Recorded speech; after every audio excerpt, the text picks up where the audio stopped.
Ce message est une traduction de T.D. Jakes intitulée I Will Survive What I Am Going Through. Non, je ne mourrai pas, je survivrai. Et je peux rajouter, je raconterai les œuvres de l'Éternel. J'ai à cœur ce matin de vous parler du reflet. Mais pour vous parler du reflet, j'ai dû apporter ce miroir. Parce que c'est seulement quand je vois mon reflet, quand je me vois réellement, que je sais qui je suis. En réalité, je sais qui je suis au-dedans de moi. Mais c'est seulement quand je vois mon reflet que j'aperçois mon image, que j'ai une idée précise de ce que je suis. Je sais à quoi je ressemble en regardant mon reflet. Et c'est exactement la même chose quand tu analyses ta vie. Tu ne comprends pas réellement ta vie pendant que tu es en train de la vivre. Quand tu passes par certains moments difficiles, tu ne comprends pas toujours le sens de ce que tu es en train de vivre. Mais c'est seulement quand tu as passé l'épreuve et que tu réfléchis à ce que tu as vécu que tu commences à voir, à entrevoir l'œuvre que Dieu est en train de faire dans ta vie. Et il est vrai, il est difficile d'être joyeux et satisfait au moment de l'épreuve parce que tu vis les circonstances de l'intérieur et que tu ne vois pas ce que Dieu est en train d'accomplir. Mais quand tu as survécu et que tu te retournes en arrière pour voir ce que tu as pu endurer, et quand tu te mets réellement à réfléchir, et à ce moment-là, il y a une véritable louange qui sort de ton cœur. Pas la louange qui remercie le Seigneur parce que tu as une nouvelle voiture ou un nouveau petit ami. Mais une louange qui va être le fruit d'un moment de réflexion. Un moment calme. Là, tu réfléchis à ce que tu as vécu. Et à cet instant précis, tu te dis, tu sais quoi? Jamais je n'aurais pu vivre ces instants si Dieu ne m'avait pas porté, si Dieu n'avait pas été à mes côtés. Oui, mon frère, ma sœur, Dieu t'a porté dans cette épreuve. Si par exemple, tu étais à l'hôpital, tu n'étais pas seul. Tu n'as jamais été seul. Il t'a porté pendant cette crise. Et c'est lui qui a gardé ta santé physique, ta santé émotionnelle, ta santé mentale, pendant que tu traversais toutes ces tempêtes. Je suis fatiguée de voir tous ces gens qui ne sont jamais contents, jamais satisfaits de quoi que ce soit. Ils ne sont pas contents quand ils sont mariés, ils ne sont pas contents quand ils sont seuls. Peu importe l'endroit ou le temps, ils ne sont pas contents. Ils ne sont pas contents quand ils ont un travail et quand ils l'ont, le travail ne leur plaise pas non plus. Il y a toujours quelque chose de compliqué, toujours quelque chose de mal, mais c'est avec leur manière de voir la vie. Le problème avec ces personnes, c'est qu'elles ont une mémoire sélective et qu'elles maintiennent dans leur mémoire uniquement les mauvais moments. Il ne faut pas qu'il en soit ainsi. Avec ce même genre de personnes, tu peux faire énormément, tu peux faire 1000 choses qui sont bonnes et extraordinaires. Et ensuite, tu te tromperas et tu feras quelque chose de mauvais. Et c'est la seule mauvaise chose que tu auras faite qui sera maintenue dans leur esprit. Il ne faut pas qu'il en soit ainsi.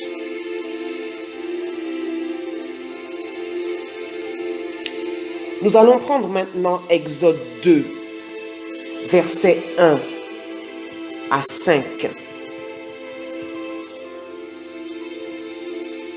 Moïse sauvé des eaux. Un homme de la tribu de Lévi épousa une fille de la même tribu. Elle devint enceinte et donna le jour à un fils. Elle vit que c'était un beau bébé et le cacha pendant 3 mois. Quand elle ne parvint plus à le tenir caché, elle prit une corbeille en papyrus, l'enduisit d'asphalte et de poix et y plaça le petit garçon. Puis, elle déposa la corbeille au milieu des joncs sur la rive du Nil. La sœur de l'enfant se posta à quelque distance pour voir ce qu'il en adviendrait. Peu après, la fille du Pharaon descendit sur les bords du fleuve pour s'y baigner. Ses suivantes se promenaient sur la berge, le long du Nil. Elle aperçut la corbeille au milieu des joncs et la fit chercher par sa servante.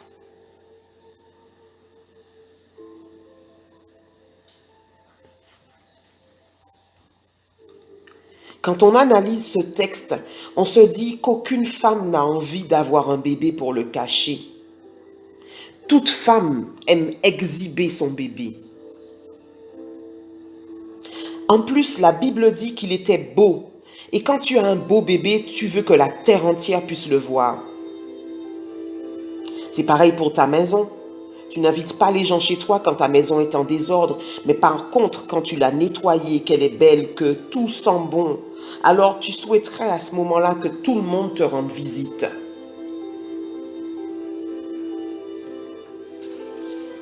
Revenons à l'histoire de Moïse.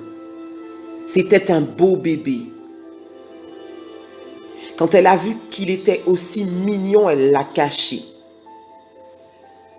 Mais je ne sais pas si vous avez pris le temps de réfléchir à cette histoire. Un bébé, en règle générale, ça ne coopère pas. Pendant ces 3 mois, il a dû pleurer, il a dû s'exprimer, parce qu'un bébé, en fait, ne fait pas ce que vous lui demandez de faire. Mais elle a réussi, cependant, à le cacher pendant 3 mois. Et quand elle n'a plus réussi à le faire, elle a déposé son panier d'osier sur l'eau et l'a laissé entre les mains du Tout-Puissant. Et la fille de Pharaon est venue se laver dans la rivière. Et quand elle a vu le panier qui flottait sur l'eau, elle a demandé à ses servantes de le récupérer. Frères et sœurs, c'était un rendez-vous divinement orchestré par Dieu lui-même.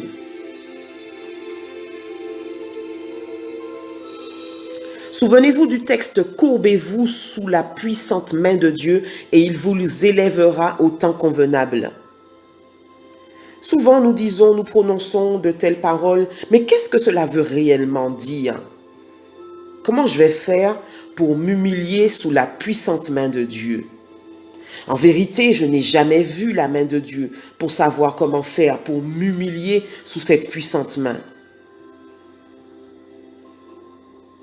Et pourtant, la Bible me dit clairement que si je veux bien m'humilier sous la puissante main de Dieu, cette même main sous laquelle j'ai choisi de me courber est celle-là même qui va m'élever au temps convenable.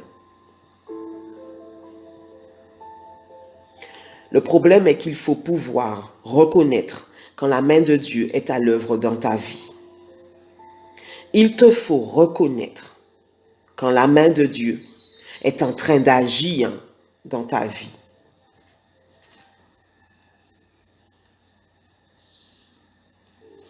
Reconnais-le. Quand la mère de Moïse a eu cet enfant, je me demande même si elle a reconnu que la main de Dieu était dans cette affaire. L'a-t-elle fait? Alors je vous retourne la même question ce matin. Avez-vous appris à reconnaître quand la main de Dieu agit dans votre vie? Je veux juste savoir si vous l'avez appris pour vous. Pas de manière théologique, pas de manière physique, mais dans votre vie à vous.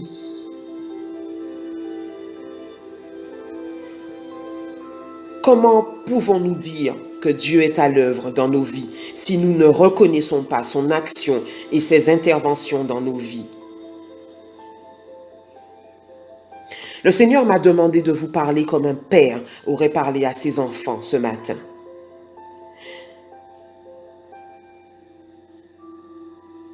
Et c'est vrai, il y a des moments dans notre vie où nous pouvons penser que Dieu veut en finir avec nous, mais il n'en est rien. Personnellement, il y a des moments qui ont été tellement noirs que j'ai pensé que je n'y survivrais pas. Il y a des moments que j'ai pensé que je n'y arriverais pas. Il y a des moments dans ma vie où j'ai été obligée d'aller encourager les autres, alors que moi-même, je me demandais quand j'allais rentrer à la maison qui allait bien pouvoir m'encourager, puisque je venais de déposer le peu de courage qu'il me restait. Je venais juste de le transmettre. Et le pire dans tout cela, c'est que ces personnes sont rentrées chez eux encouragées, mais ils n'ont jamais su que moi, je suis rentrée chez moi complètement découragée, parce que le peu de courage que j'avais, que je leur avais transmis, je leur avais donné.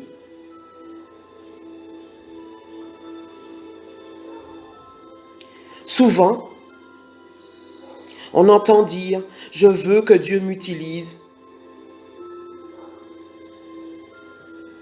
Mais veux-tu réellement que Dieu t'utilise? Parce que si Dieu t'utilise, les gens t'utiliseront.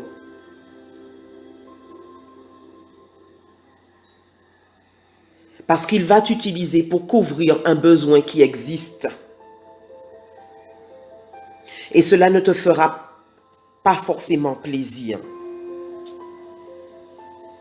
Tu risqueras de le prendre mal et de dire que l'on se sert de toi. Mais en fait, toi-même, tu as demandé dans tes prières que Dieu t'utilise. Donc les autres t'utiliseront.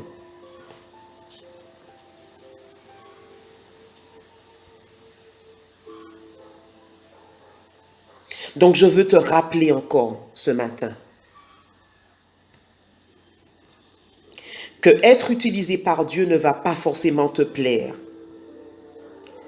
Parce qu'il t'utilise pour couvrir les besoins qu'il veut que tu couvres et ce ne sera pas toujours facile. Vous savez, certaines des personnes les plus influentes, certaines des personnes les plus remplies d'onction, quand elles ont fini leur service, souvent se demandent « Mais Seigneur, et moi ?» Dans ce cas précis, je veux parler des gens consistants, qui sont toujours présents pour les autres. C'est la personne dont tu auras besoin qui sera toujours là. Tu pourras toujours compter sur elle. Je veux parler de ces personnes. Et souvent tu diras, oh, tu es si gentil, tu es si aimable. Mais quand je rentre en moi-même, je me dis qu'au lieu que tu constates que je suis si gentil, que je suis si aimable, tu devrais toi aussi voler au secours des autres. Retourne ce que tu as vécu à quelqu'un d'autre. Parce que toutes les fois où tu prends sans jamais donner, je me sens utilisé. Il faudra à un moment donné que toi aussi tu donnes aux autres, que tu transmettes, que tu sois le canal qui transmet aux autres.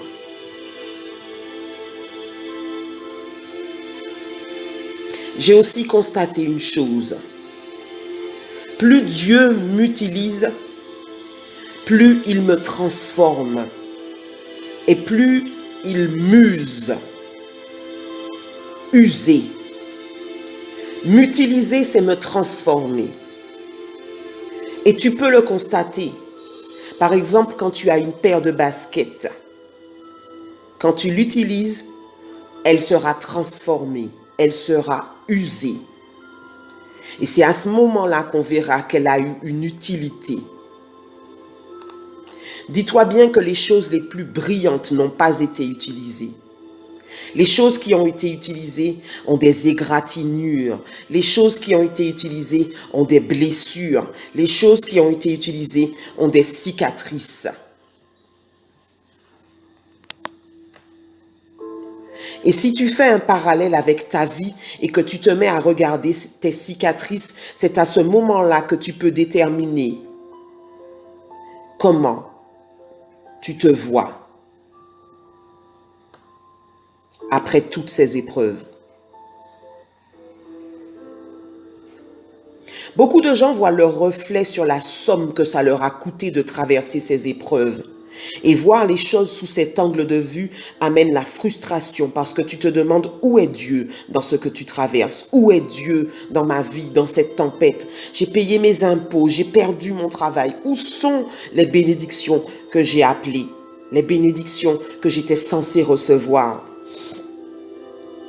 J'ai été une bonne épouse et pourtant il m'a trompée. J'ai été une bonne épouse et pourtant il m'a trompée. Comment ai-je pu être une aussi bonne mère? Et maintenant tu m'as éjectée de ta vie? J'ai l'impression d'avoir été utilisée.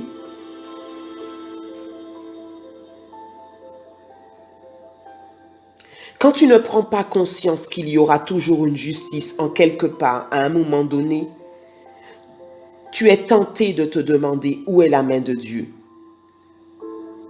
Quand tu juges les choses uniquement sur ce que tu vois, sans prendre en compte toute l'œuvre que Dieu fait, tu ne peux avoir une réelle appréciation de la situation. Je vais vous donner un exemple. Un jour, j'ai décidé de faire des biscuits et puis je ne sais pas pour quelle raison j'ai commencé à goûter la levure.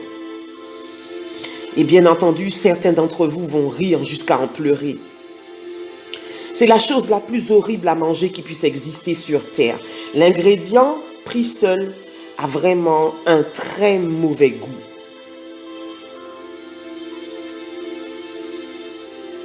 Mais si tu mélanges cette levure avec de la farine, avec des œufs, du sucre, du beurre, alors tu obtiendras un mets de choix. Cette pâte va te donner le meilleur biscuit que tu n'as jamais mangé. La raison pour laquelle la levure n'a pas bon goût, c'est parce qu'elle n'est pas faite pour être mangée toute seule. Elle est faite pour être dans un mélange d'ingrédients qui va amener à quelque chose d'excellent.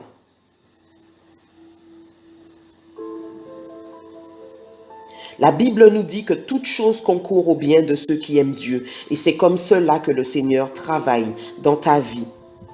Il doit manœuvrer toutes les choses ensemble pour réussir à te pétrir comme il le veut. Et effectivement, si tu pointes du doigt, si tu regardes chacune de tes épreuves de manière isolée, tu seras tenté de dire, mais où est Dieu?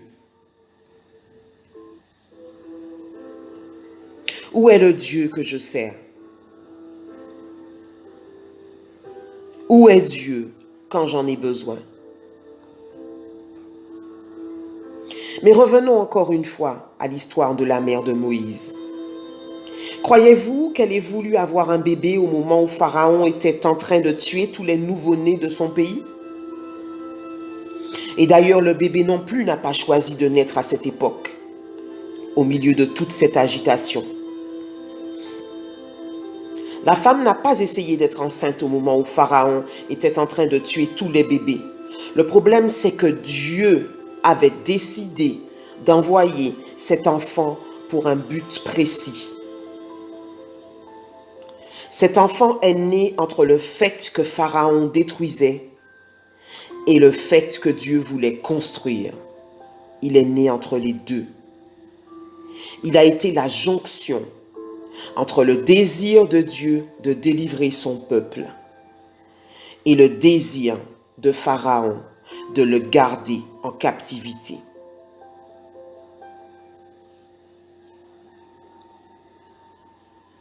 N'as-tu jamais été au milieu de cette épreuve? Une épreuve qui était en même temps le meilleur moment que tu puisses passer?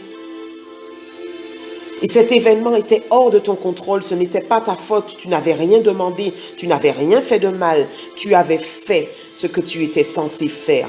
Et pourtant, tu t'es retrouvé au milieu de cette affaire. Alors tu t'es posé la question, mais où est la main de Dieu?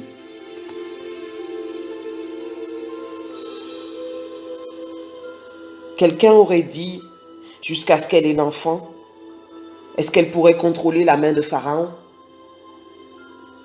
Personne ne savait qu'elle avait caché le bébé. Je veux parler maintenant, pour clôturer, de celui qui avait caché le bébé, la main qui le cachait. Dieu avait caché le bébé et il l'a révélé au moment où il l'a voulu. Parfois, dans la vie, Dieu nous cache aux yeux des autres pour nous protéger. Et là, tu pourrais dire, j'étais bonne et pourtant j'ai été cachée. J'avais de l'onction et pourtant j'ai été cachée. J'avais des dons et pourtant j'ai été cachée. J'étais appelée à prêcher et pourtant j'ai été cachée. Je viens d'une église où on m'a seulement laissé prêcher une seule fois en 7 ans. Les gens qui m'écoutent auraient pu croire que les gens disaient dans mon autre église, que les gens reconnaissaient mon appel. Non, non, non, non, pas vraiment. J'étais cachée à leurs yeux. À ce moment-là, Dieu travaillait en moi. Il travaillait ma personne pour que je sois apte à le servir plus tard. Humiliez-vous sous la puissante main de Dieu, afin qu'il vous élève au temps convenable.